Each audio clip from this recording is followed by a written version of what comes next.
baseball fans? Welcome back to the Friarside chat. I'm Vince. This is Brandon, talking all things Padres baseball. 'Twas an okay, I'll say bad week, just considering how the Padres need to play. Would you agree? Can we just put this on a loop? Every week starts with, it was a bad, okay, not the worst week. No, there was one good week, but that's out of like 7. So is that what we're holding on to right now? Hey, there's one good week. Hey, don't be so hard on them. You gotta be glass half full guy. The glass is like glass starting is to evaporate. Empty. It's yeah, evaporating. It's out in the sun cooking. Yep. And not looking great. Out in the Arizona sun. Yeah. So we lost the series to Arizona, 4-game series to Arizona. And then won the Miami series, but still didn't feel that great. I don't know. You took one from Weathers, which was like kind of your, you That's have to take this kind of game. It's a gimme. And they took one from Alcantara. He's good. And he's figured it out. Like his little, numbers are not great. See his little freak out after his outing? I loved it. Yeah. Well, on 2 notes, I loved it. I loved it because A, the Padres were able to instigate it and make an ace feel frustrated. That might have been playing a part. I lost to the Padres. Exactly. God. Oh. But the other part of me is like, as a competitor, it's kind of fun to just see your dude start losing it because he just knows he's better. I'm not a huge fan of tantrums. Yeah. But in the right setting, they're kind of great. Yeah, I kind of miss it, actually. I feel like that happened a lot more. Like, when we were kids, I remember, like, every weekend someone was blowing up.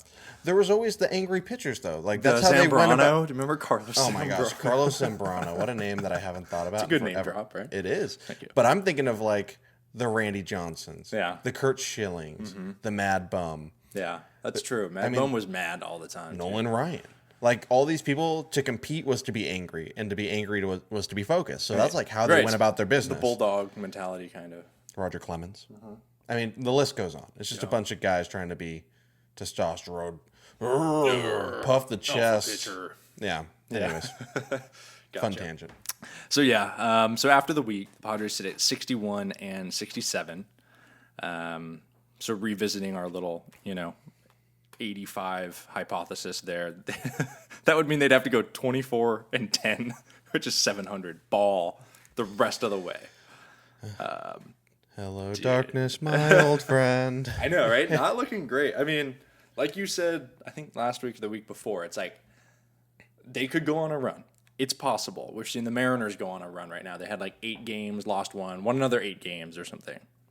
Teams are doing it. Can the Padres do it? Hypothetically, but... Bogarts was talking about it in the clubhouse, just how it's so shocking that the Padres have only won 3 games in a row. It's crazy. It's crazy. It is crazy. And I mean, I guess maybe it has something to do with that weak spot in the starting rotation, possibly. No. But even then, it's like, even your horses are giving you like Snell's not his best outing last time, but that was more offense, and Darvish will randomly give up like 14 runs. The numbers would say that the pitching staff has done their job, specifically the starting pitching. I mean, you've had really good results coming out of Lugo and Waka, which were kind of the question mark if that would be the soft spot in the starting rotation. No. Waka's been legit. Lugo has been timely great and never really that bad.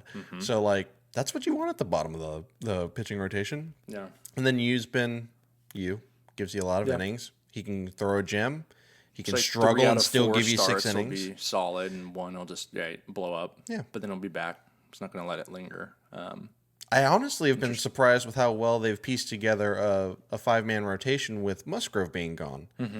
I feel like it'd be more glaring. Granted, there's been some bad outings from Rich Hill, sure, but like all in all, it doesn't feel like they've been decimated by him being gone. Anymore, right? Like, I think he was supposed to pitch yesterday, I saw, but then like the rain delay messed up some of the rotation, and they're like, nope, you're not throwing. And good. And then didn't you just say Avila's starting on like? He is. He's getting the spot start. Yeah, he's earned it. He did. Like Avila Martinez back to back. That'd be fun. 4 innings apiece or something would be kind of sick. Again, never sleep on Nick Martinez. He has his moments where he doesn't look great, but he has way more moments where he steps up for this ball club and delivers exactly what you need. Yep, love it. And then as far as like standings go, 5 games back in the wild card now, or 6? 6. Ouch. 6 games back in the wild card. And you're talking about like you're competing against 1, 2, 3, 4, like 5 other teams fighting for 2 spots. And don't look now, Mets and the Nats are both kind of hot, right behind the Padres. We're talking like within 2 games. And what did the Mets do? They sold, got pieces that they could use in the future, and they're still essentially doing the same thing we did, except we didn't sell, and we bought and gave away pieces for the future. This is turning out to be a little bit worst case scenario for us. It's not over yet, but boy, oh boy. Yeah, not over yet, not looking good. Speaking of, need to go on a run. Of missed opportunities to sell. Yeah. A little out of our scope that we normally talk about, but Ohtani not pitching for the rest of the year. Man. And they could have gotten whatever they wanted. They choose to keep him for a run. Like multiple superstars and prospects for him. Yep. Yeah. Wah, wah, wah. And at least Trout's back now, but then got hurt in the first game. I was going to say, he's back on the IL again. Oh, that was disappointing. Wah, wah, wah, well, then what's funny too is like they were in a good I kind of get it because they were in a good spot prior to the the break and even going into the trade deadline. But they're similar to how we say they're the Padres. It's kind of the same story. They're the Angels. I'm not going to give them too much crap for not selling because it was a total fan play. They were trying to show the fans that they care, that they're not just going to dish out this guy that's meant so much to their fan base. Yeah. Unfortunately, just sometimes it backfires, and it looks like it is for them. But I'm not going to give them too much crap. It is what it is. So that being said, we'll take a look at the schedule ahead towards the end of our program today. But let's talk about yesterday because there's an interesting. I alluded to it in one of the recasts, but there was a sticky situation in the 8th inning of the Padres Marlins game yesterday. Robert Suarez ejected before he even throws a pitch for the sticky stuff. I haven't really seen that before if it wasn't a closer. Yeah, really weird, right? Yeah, and a couple things. Yeah. We're going to dive really deep onto it. But, it was my understanding that they check all pitchers at the end of the inning, excluding the closer. The closer is the only person who gets checked before an inning, unless there is suspicion. Right. They've been tipped off. Right. Suarez gets checked before the inning. So was there suspicion? Maybe. Interesting thing to hear more about. He claimed it was sunscreen. And in fairness to him, it's a day game. He wears sleeves. That's what I was going to say. It's it was under his, it was his wrist, his sleeve. Yep. It looks suspicious, man. I mean, anytime it's under the sleeve and it's enough to be noticeable and sticky and bad, and it looked like Niebla touched it and went, ooh, that's sticky. Yeah. And then the funniest part was, I'm like, all right, well, Bomel's coming out. I'm like, this is obligatory. He just is trying to save face, so it's not like, oh yeah, I knew if they ever checked, he'd get caught. So he goes out there. He looks like, oh, okay, yeah, I understand. It was sticky. Okay, well, have a good one, guys. Right. But I found this out later. The dude was on the John when it was all happening. Bomel was? Yes. In the post game, they asked him about it. He goes, yeah, bad time to use the restroom, but I came back out. And I was like, as far as is gone. That's hilarious. Yeah. That's super funny because I was wondering, because every time you see, somebody getting, checked, and then, there's a couple interesting things. Usually you see them checked, the pitcher's like, what do you mean? And then the manager's running out there, that's the usual scene. Not the case. Suarez, looked at him, he's like, oh, they got me, kind of is what he looked like. He looked guilty because he didn't respond. Here's the one thing, though. If you don't watch all the Padre games and you don't watch Suarez a lot, especially... That's true. He's very low-key. Yeah. He could literally give up 8 runs, record 1 out, and he'll walk off the mound, same facial expression, That's true. Do his thing, thanking God, and walk off. Yeah. He could shut out a team, close the game, step up, no fist pump, he'll walk off, calm face, praise God, and go in the dugout. So, that's just who he is. That's a good point. It's not him acknowledging, I got caught. But he talked about potentially disputing it. So, interesting. We'll see. I was going to say, too, one thing, because we talked about how it was on the wrist. That is, in fairness, that is where I see most pitchers, with the rosin bag. I've known pitchers, and they always put it on the wrist because then they can dry off on the wrist. And also create a sticky substance on the wrist. Right. I mean, that's where you're going to do it. With that was what they talked about, a couple of years ago when it first got implemented. They're like, if you mix sunscreen and rosin, they're like, check this out, and it's just super sticky. whether it be inadvertent or not, He's it is what it gone. is. He gone 10 games, which is a big blow, man, especially with like the teams coming up, Brewers and Giants, and you're not going to have your 8th inning guy.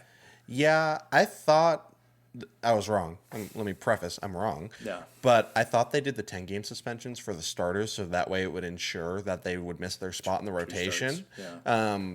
But with a reliever, it's even bigger because those guys pitch multiple days throughout the week. Right. That is a hit. Could impact 10 games, essentially. But tip of the cap to Cosgrove. Stepping up and doing Just what he all does. right, whatever, man. I love Strikes watching out him Luis pitch. Suarez, the hardest guy in baseball, strike out. He's like, all right, yeah, whatever. Fun Strike him out. fact. Game within the game. Yeah.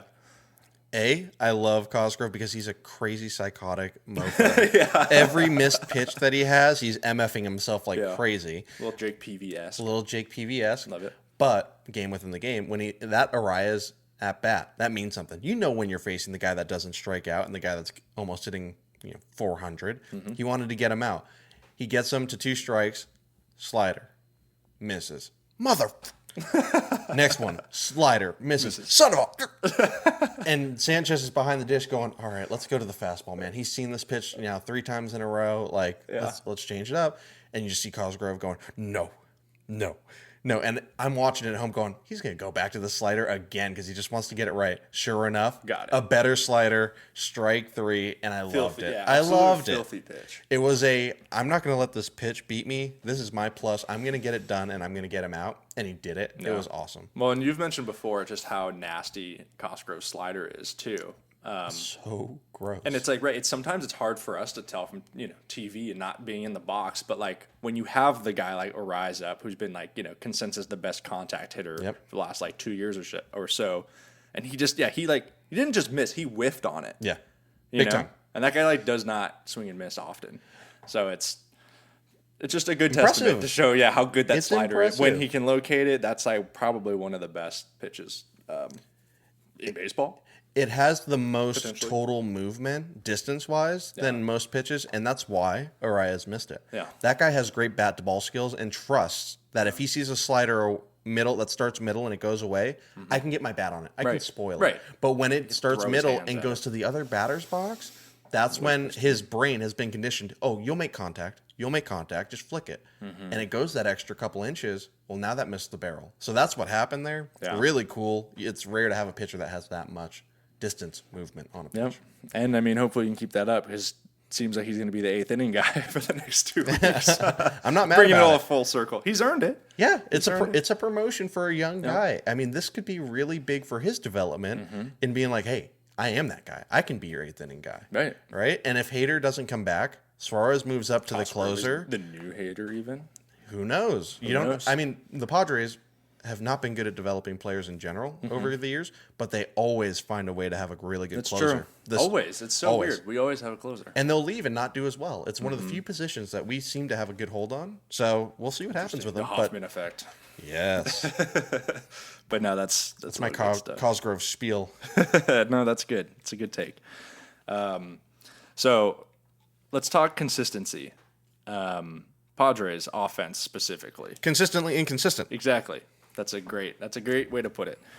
All year, right? We talked about run differential, and they should have 80 wins or something stupid like that because of how many runs they score. Blah blah blah blah blah. But basically, it's the offense has high potential to score. We see that they can put up 10 in any random game, then they'll get shut out, right? And so it's inconsistency. So I want to. It's not like a game necessarily, but I want to throw out. I have some suggestions, just because it's why the heck not. I want to talk the lineup construction. I'm so excited for this. Okay, so first I want to talk about kind of Bomel. I'm not speaking for Bomel, but at least from what I have heard from him, conferences and whatnot, he's a big splits guy. Wait, you guys didn't talk about this over dinner last night? You guys are close. No, we talked about more personal things, okay. actually. Oh. Yeah, that's right. All right. Me and Bomel are close like that. Nice ring on your finger to come from him? All right, go ahead. So, right, he's a big splits guy. He's said that before. He likes constructing a lineup where he doesn't have too many of the same handedness batter. Left, right. Exactly, right. So he's a big proponent of that. I get it. I'm not against it, but at this point in the season, I'm throwing that out the window. Yeah. Especially true if you just kind of look at the Padres splits. It's not a huge difference.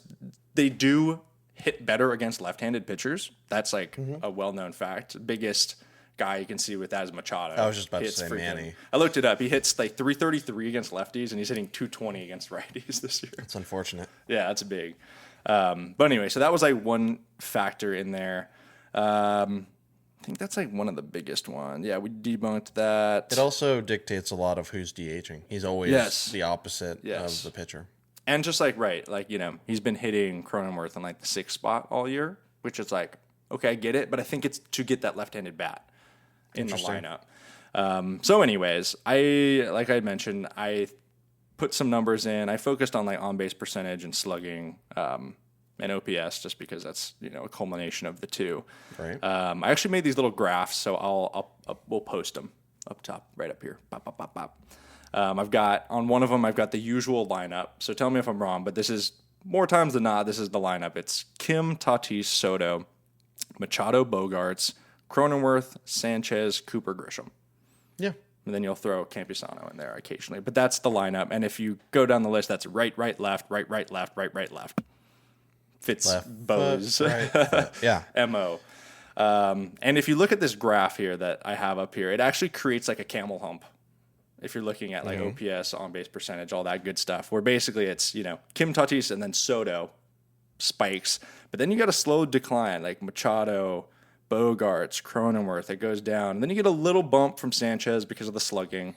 And then Cooper's actually been solid. I didn't pull his actual numbers like specifically as the Padres, but he seems to be getting on base. He's been getting more opportunities for sure in the DH spot, and I kind of like that. I like having a guy whose job is to hit every day, and he gets to hit every day, Right. And then Grisham is what it is. He's going to strike out 3 times a game, might give you a bomb or a double or something. But you know what to expect. He's in there for his defense. Yep. But essentially it's creating this camel hump. And so I don't know. I'm not going to say that's the reason why they put up 10 or whatever and then nothing. But I'm just taking the approach of a little more consistency. And so now I'll flash my projected lineup. And if you look at it, it's more of a straight line. It's a little zigzag, but it's a straight line.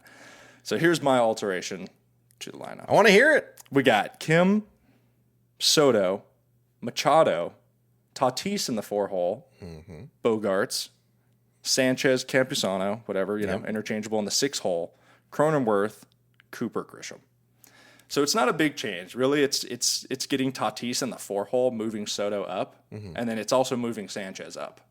Yeah. Just to give him more opportunities, I feel like, with guys on base. Yeah. And honestly, just the catcher spot with more opportunities on base. Campy's been putting together really good at-bats. Even his outs have been good at-bats. He's been solid, dude. Campusano his OPS is right about 800. I'll take that all day, every day. Really good. He has one of my favorite swings, too, because when he does barrel it up, it looks so max effort. It's like... Hits the ball hard every time. Feels good. So, again, that lineup doesn't really... It honestly takes, like, splits out of the way. But, again, like I said, it's... If you look at the left-handed bats that are getting inserted higher, like Cronenworth, his splits on the year is he's hitting 230 against both righties and lefties. And it's like, I don't know. For me... I have a unique approach to splits and what I think of them. I think that right-handed hitters are used to facing right-handed pitchers. I don't think there's a huge disparity. There are more right-handed pitchers in the league. Right. So I don't view that as being as big of an issue. What I have always believed in is not bunching up your left-handed hitters to the extent of having 3 or 4 in a row. Because I do think lefties don't typically face other left-handed pitchers as frequently. Right. I think it has more of an effect on it because as a lefty, inherently, when you swing, your next movement is towards the first base side. Yeah. It really does make that off-speed pitch away way more effective than a right-hander's fastball in or off-speed away. Well, right. Like, imagine if you did stack 3 lefties up, and then it's like, well, I'm putting in Cosgrove. You know what I mean? Exactly. Especially with the rules of today where they have to face 3. So you don't want to do the other team a favor. So I agree with not stacking up your lefties, but I also disagree that it needs to be almost an alternate. It's just not worth it. Right. Beyond that, I like your lineup. I think moving down Cronenworth needs to happen. I think moving up the catcher position needs to happen, which is so shocking because earlier in the year, it was like, where could we hide this catcher's at bat? Whether it was Nola or whatever 4A guy you wanted to pull up and put in that position. Right. It's great. So I like that lineup. I don't think we'll see it unless Cron starts really slipping or if Sanchez gets really hot. Yeah. That being said, like we talked about with the DH spot, it would be really nice to have a consistent face there. You look at the Dodgers, they've always put like Martinez or some older guy that's proven to rake and put quality at bats, and you can count on it. And you look forward to it almost like that should be your 5 or 6 guy, right, where it's like, it's not your superstar, right, but it's a guy who can hit every day. Mm-hmm. And I would love to see the Padres develop or get that. Yeah. I don't think Cooper's necessarily that, but he's the closest thing we've had to it. That's an interesting one, right? Because, like, yeah, I would agree. I think Cooper's playing well, but what about, like, when Choi comes back, mm-hmm, how is that going to impact the lineup in your view? Choi can play first, a better first than Cooper. Mm-hmm. And Cronenworth plays better first than both of them. He does. But it's just when you want to give an infielder a break, because that's who they always cycle. Is Machado hurt or something? I know he had the hammy like 2 weeks ago, but he just he's only played like 1 day of defense in the last like 3 or 4 games. Maybe. There have been reports in the clubhouse that he has not been 100, and he's notoriously known to play even though he's not 100. Bogarts alluded to it through 2 conferences, basically saying, hey, Manny comes in beat up, but he goes out and he fights to be in there every day, and that's kind of his captain-style leadership. Right. So, absolutely. I think so, right? I think you just kind of hit the nail on the head. He's probably not feeling that great, but he's still doing it. Because he's like one of the best defenders in the league, and you're not going to put him. Kim has stepped up, too, and played a really good third base. That guy is insane on defense. Just, like, insane. He's been the highlight of the year. Let's be honest. He has been the MVP of our team this year as far as morale and just overperforming. Yeah. Manny, Tatis, Bogarts would all say that they could play better than they are right now. Mm-hmm. I don't think Kim could say the same, other than he could develop into something more, but this is the best he's been ever. I don't know how he would really improve his game much at this point. Without being greedy? Yeah, I mean, more home runs, Kim. Right. He's really stepped into the leadoff spot and been our solidified leadoff hitter since he got in there. So he's been amazing. The defensive part really is amazing to me, just because I was an infielder back in the day, and honestly, like, moving between shortstop and third base isn't that tricky. Like, you do have to adjust for the throw and the angle a little bit. But second and third, it's hard. Yeah, second base is a definite transition, and then especially if you're switching between right and left side of the infield, that is challenging, very challenging. Like, the angles throw you off. It takes, at least for me, it took like a game or 2 to get like comfortable with the angles. Yeah. But he's just hopping around like no problem, making insane plays no matter where he's at. You know what I think has happened with crazy. I have a take on that. Yeah. I think when you do something and get praised for it, that positive affirmation makes you love it even more and makes you want to eat it up. It's kind of like everyone has talked about how good Kim is defensively. Yeah. And he loves it. And he's eating it. He's like, yeah, I'll go play here. I'll go play here. And he takes pride. He clearly takes pride in his defense. Doesn't matter where you put me. I'm going to be the best fielder on the freaking infield. And the team has bought into that. I mean, Bogarts will say, there's a ball on my side of the infield. I look to Kim and see if he's going to get it. And I'll just let him do it. He can have the Gold Glove. And Kim hears these things. He knows. Yeah. So it's just cool. I think he takes a lot of pride in it. I think we're seeing a guy get a taste of success, and he's getting even hungrier. Yep. You're just seeing it on all facets of his game. Yeah. I think even too, that's a really interesting point. I'm trying to think about, because, I played with a lot of good defenders, but never played with someone so good that you're like, yeah, go ahead, have that ball. Yeah. So that's an interesting take from. I didn't hear Bogarts say that, but that's interesting. He said it multiple times too. That's the craziest part. It wasn't like an offhand comment where he's like, "Oh, let me take that back." No, he said it like a couple times. Yeah, interesting. Bogarts gives you the good tea, man. He speaks his mind, and he was very candid about his underperforming year this year, and it made me feel better about him in general, just because for better or worse, we're stuck with him for a long time. Yeah, but at least he's a good guy who can admit when he's not going right. Seem to actually give up about it. It's not like, oh, whatever, like, I'm getting paid. No, he wants to perform and wants to win. Yeah, he wants to win. He's been a part of a Boston organization who the fan base is diehard too. So, like, I hope he plays better. Yep, agreed. Let's. We don't have to go on too much longer. Let's talk about the upcoming games here. Let's do. We don't have to. We don't have to anymore. We don't have to keep talking about this team that drives us nuts. Okay, so off day today. Yes. In Milwaukee for 3. Milwaukee has been hot, dude. Too. They're in first place in their division, and then I think wild card standing wise, they're like right up there anyway. So even if they get overtaken by like the Cubs or whatever, they're still going to be at the top of the wild card. So Yeah.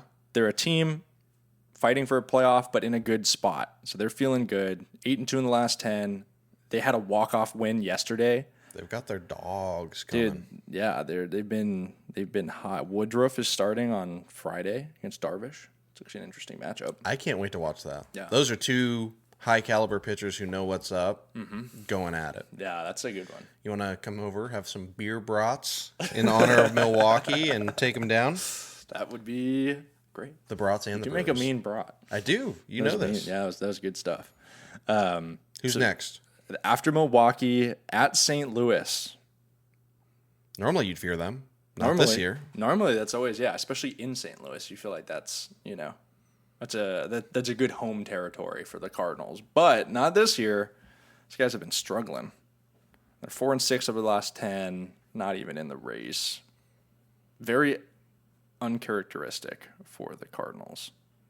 Yeah, I mean, But I feel like they're timing, the epitome of perfect consistency. timing for the freaking Padres, though. Yes, we need them to suck. Please continue to suck and don't figure it out. Yep. That seems to be the Padres' MO. If a pitcher is struggling, having consistent bad outings, come play the Padres. They'll figure it out. I know. If you need to jumpstart your pitching staff or whatever, come on down to San Diego. What's that, son? You just came up to the bigs? We got you covered. Yeah. Oh, what's that, buddy? You have a over 6 ERA? Come on down to the Padres facility at Petco Park and get yourself a scoreless outing. And they even dished off their starting pitchers, too. I don't even know who the starting pitchers are for Cardinals anymore because they dished Flaherty and didn't they dish him, too? Yep. Yeah. And those are like their two guys. They have like Michaelis or something. Michaelis, yeah. And I don't know who else. They also dished Jordan Hicks. That guy's like one of the nastiest relievers in the game. They got some nice young position players, but I don't know any of their starters. So well, we're gonna find out. Yeah, I was about to say. We'll get to watch Look them. forward to seeing that. But anyways, in summation, Padres need to go on a run. Things are looking bleak. It's not looking good. Every week, it's like the same story, but the only difference is the time is running out. Their position isn't changing, but they just have less time to do it. Exactly.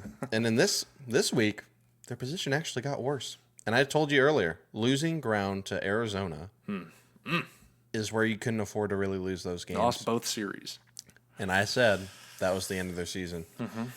Now it takes a miracle. Yep. It takes that miracle run that they haven't done. Yep. Otherwise, it really is over. I mean, Arizona's won 8 of their last 10. We've won 5. Oh, that was an interesting nugget. I think during the broadcast, it was Bob Scanlon said, what was he saying? Oh, so far the Padres have actually played the most challenging schedule apparently in the National League. I heard but this then too. for the rest, or the next, at least like the next 2 weeks or something, it's technically like the lightest.